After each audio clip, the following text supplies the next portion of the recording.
जनवरी 26 के लिए अगर तुम्हारा टारगेट है तुमको 270 प्लस अचीव करना है, तो ये एकदम प्रैक्टिकल टारगेट है, तुम इसको इजीली अचीव कर सकते हो क्योंकि अभी भी तुम्हारे पास सफिशिएंट टाइम है। इस वीडियो में मैं तुमको एक पावरफुल स्ट्रैटेजी बताऊंगी, अगर आपने उसको कंसिस्टेंटली और डिसिप्लिन वे में फॉलो किया तो फॉर श्योर 270 प्लस आप इजीली स्कोर कर सकते हो। मैं कोई मोटिवेशन आपको नहीं देने वाली हूँ, एक स्ट्रैटेजी बताऊंगी जो मैंने फॉलो किया था मेरे एग्जाम्स के टाइम पे। अगर मुझे सक्सेस मिली थी, मतलब आपको भी सक्सेस मिलेगी, लेकिन डिसिप्लिन वे में फॉलो करना पड़ेगा। So people, let us start with the amazing video. पहले तो समझना बेटा कि अगर तुमको 270 प्लस अगर स्कोर करना है तो एक रिवीजन से कुछ नहीं होने वाला, तुमको पूरे सब्जेक्ट पढ़ना पड़ेगा, पूरा मॉड्यूल पढ़ना पड़ेगा 2 से 3 बारी, फिर ही तुमको उतना कॉन्फिडेंस आएगा और तुम अचीव कर पाओगे। तो इसलिए ना एक टारगेट रखो कि तुम्हारी फर्स्ट रिवीजन या फिर जो लोग क्लासेस कर रहे हैं उनकी क्लासेस कंप्लीट हो जाना चाहिए 15 या फिर 20 नवंबर तक। 20 नवंबर का एक टारगेट रखो कि तुम्हारी क्लासेस कंप्लीट हो जाना चाहिए, और अगर जो लोग सेल्फ स्टडी कर रहे हैं उनकी फर्स्ट रीडिंग कंप्लीट हो जाना चाहिए 20 नवंबर तक। सारे कांसेप्ट्स को अभी ही क्लियर कर दो, ठीक है।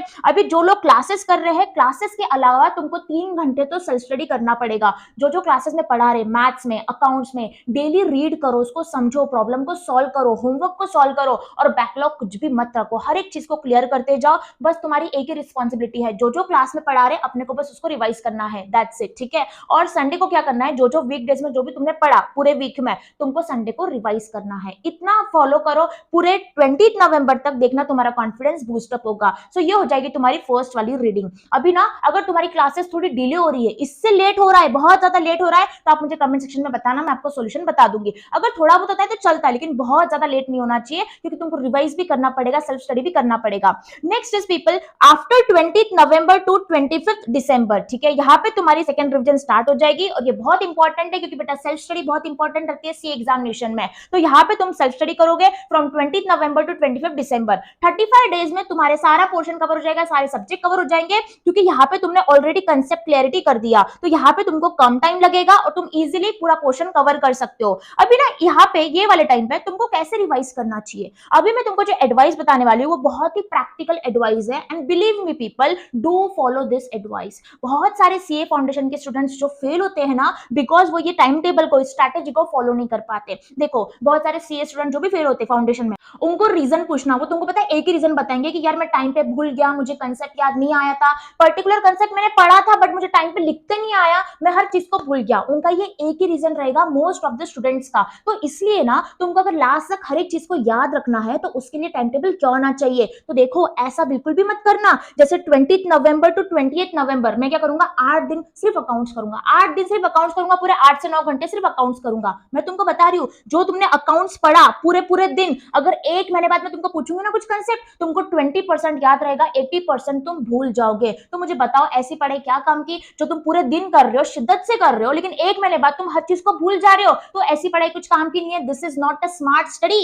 अगर तुमको लास्ट तक हर एक चीज को याद रखना है, believe me, follow this time table. हर एक सब्जेक्ट को डेली करो, हर एक सब्जेक्ट को डेली करो, तो इसमें तुम्हारी कंसिस्टेंसी भी रहेगी और पता है तुम बोर भी नहीं होगी, तुम्हारी इफिशिएंसी भी ज्यादा निकलेगी। मोस्ट इंपॉर्टेंटली ना तुमको हर एक चीज लास्ट तक याद रहेगी। तो बेटा हर एक सब्जेक्ट को डेली करो, जैसे लॉ को रोज डेली 2 घंटे कर लो, और मैथ्स थोड़ा सा टफ जाता है स्टूडेंट्स को तो उसको 2.5 आवर्स करो। Economics is very pretty simple as compare to other subject, अगर इसको तुमने 1.5 आवर्स भी किया डेली, तुमको कॉन्फिडेंस जरूर आ जाएगा। उसके बाद अकाउंट्स को डेली 2 घंटे कर लो, तो इस तरीके से तुम्हारी डेली 8 घंटे की पढ़ाई हो जाएगी, लेकिन ये पढ़ाई बहुत इफिशिएंट वाली होनी चाहिए। अब नेक्स्ट इज पीपल, देखो अगर तुम लॉ डेली 2 घंटे करोगे ना तो तुम्हारा लॉ 70 आवर्स का हो जाएगा from 20 November to 25 December. Second reason में इतना इज मोर देन इनफ, और तुम्हारा मैथ्स हो जाएगा 87 आवर्स का, तुम्हारा इकोनॉमिक्स हो जाएगा 52 आवर्स का, और अकाउंट्स हो जाएगा 70 आवर्स का, which is more than enough. तो इतनी पढ़ाई एकदम कंसिस्टेंटली करो, डेली करो। अभी बहुत सारे स्टूडेंट्स बोलेंगे कि मैम हमसे 4 सब्जेक्ट तो नहीं होते। बेटा अगर आप लोगों से 4 सब्जेक्ट नहीं होते कोई बात नहीं, लेकिन 3 सब्जेक्ट तो आपको करना पड़ेगा। थोड़ा सब्जेक्ट को शफल करते जाओ,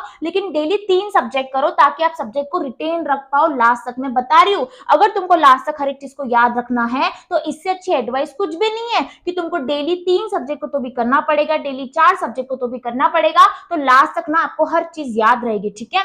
नेक्स्ट इज पीपल, अभी देखो राइटिंग प्रैक्टिस। देखो राइटिंग प्रैक्टिस बहुत इंपॉर्टेंट है। लॉ में तुमको डेली 2 क्वेश्चन की प्रैक्टिस करनी है। अगर तुम डेली 2 आवर्स को डेडिकेट कर रहे हो, 2 क्वेश्चन को लगते हैं 20 मिनट्स, मैक्सिमम 20 मिनट्स लगते हैं, तो 20 मिनट्स में तुम क्या करोगे, राइटिंग प्रैक्टिस करोगे। उसके बाद तुमको डेली मैथ्स के एमसीक्यू भी सॉल्व करने हैं, 20 एमसीक्यू सॉल्व करने हैं, इकोनॉमिक्स के 15 टू 20 एमसीक्यू सॉल्व करने हैं, अकाउंट्स का एक आधा सम सॉल्व करो फॉर्मेट के साथ, आपका कॉन्फिडेंस बहुत बहुत ज्यादा रहेगा और आप आसानी से एग्जाम को क्लियर कर पाओगे with a good score. Next is people, देखो अभी देखो तुम्हारे यहाँ पे सेकेंड रिवीजन हो जाएंगी 25 दिसंबर तक। नाउ ऑन 26 दिसंबर तुम क्या करोगे, अकाउंट्स को रिवाइज करोगे एक दिन में, और 27 को तुम अकाउंट्स का पेपर सॉल्व करके देखोगे।